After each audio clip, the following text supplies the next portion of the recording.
काफी समय पहले की बात है। एक छोटे से गांव में रमेश नाम का मजदूर अपनी पत्नी सरला, बूढ़ी मां कमला और 10 साल की बेटी नेहा के साथ रहता था। घर में 2 वक्त की रोटी भी मुश्किल से जुटती थी। एक शाम नेहा अपनी दादी के पास बैठी थी। दादी पुरानी कहानियां सुना रही थीं। जादुई चिराग, उड़ते घोड़े, सोने की चिड़िया। नेहा की आंखें चमक उठती थीं। तभी सरला ने डांटते हुए कहा, मां जी, रोज रोज ये परियों की बातें।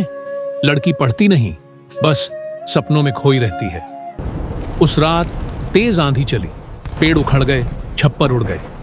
सुबह सुबह नेहा अपनी सहेली पूजा के साथ बगीचे में गिरे आम जामुन बीनने निकल गई। जल्दी कर नेहा, कोई और आ जाएगा। पूजा उतावली थी। तभी नेहा के कानों में हल्की सी कराहट आई, जैसे कोई रो रहा हो। सुन, कोई रो रहा है। पूजा बोली, छोड़ना, कोई चिड़िया होगी, फल उठा। पर नेहा कहां मानने वाली थी। वो आवाज की दिशा में दौड़ी। एक टूटी डाल के नीचे एक सुंदर सफेद कबूतरी फड़फड़ा रही थी। उसका पंख टूटा था, खून बह रहा था। नेहा का दिल पसीज गया। उसने अपनी नई चुनरी फाड़ी और घाव पर लपेट दिया। पूजा चिल्लाई, पागल हो गई है क्या? चुनरी फाड़ दी? नेहा मुस्कुराई, चुनरी फिर आ जाएगी पूजा, जान नहीं आती। घर लौटी तो सरला आग हो गई। ये फिर क्या नया तमाशा है? घर में अनाज नहीं, दवाई के पैसे नहीं, और तू जंगली कबूतर पालने चली है। नेहा रोने लगी, मां, इसे दर्द हो रहा है, थोड़े दिन रख लूंगी, फिर उड़ जाएगी।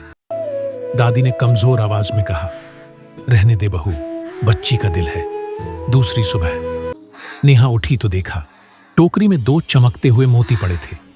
मोती नहीं, सोने चांदी के छोटे छोटे अंडे। रमेश के हाथ कांपने लगे। ये तो असली सोना चांदी है। सरला की आंखों में आंसू आ गए। भगवान ने हमारी सुन ली। धीरे धीरे घर की सूरत बदलने लगी। दादी का दर्द गायब। हांडी कभी खाली ना हुई। पर कोई नहीं जानता था, ये सब उस सफेद कबूतरी की वजह से हो रहा है।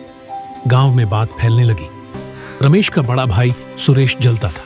एक रात वो और गांव का सुनार चोरी छिपे घर के पीछे छिप गए।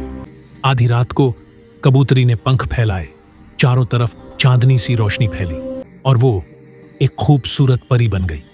परी बोली, अब 7 दिन पूरे हो गए, कल मैं परीलोक लौट जाऊंगी।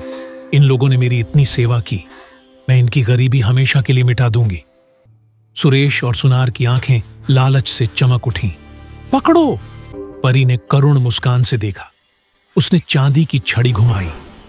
दोनों के शरीर पर सैकड़ों कांटेदार कीड़े चिपक गए।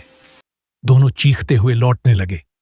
क्षमा कर दो, कभी लालच नहीं करेंगे। नेहा दौड़कर आई।